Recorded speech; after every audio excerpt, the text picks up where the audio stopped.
Manier la biche. Hier soir à Rochefort, calme plat dans le bureau numéro 1 de la ville. Il faut dire que comme partout en France, on ne s'est pas beaucoup bousculé dans les isoloirs. Mais à quelques encablures de là, ambiance forcément bien différente dans la permanence électorale de la NUP.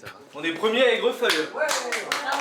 Les résultats tombent les uns après les autres. Nordine Raymond, l'insoumis, est assuré d'être au deuxième tour. Et quand à 20h s'affichent les scores nationaux, les militants exultent.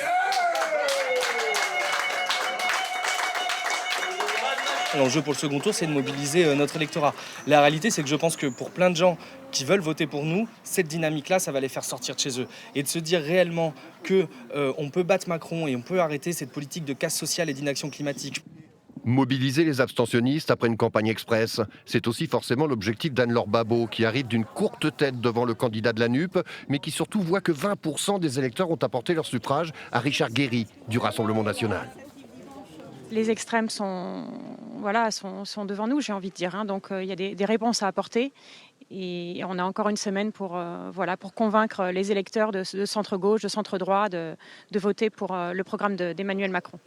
Enfin, ambiance de fin de soirée électorale à la mairie de Châtelaillon.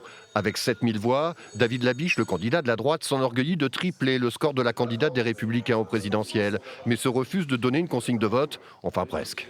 Chacun démocratiquement saura ce qu'il devra faire sur cette élection de 19 juin. Mais je vous le dis, je combattrai les extrêmes. On l'aura compris, dans cette deuxième circonscription de Charente-Maritime, les jeux sont loin d'être faits.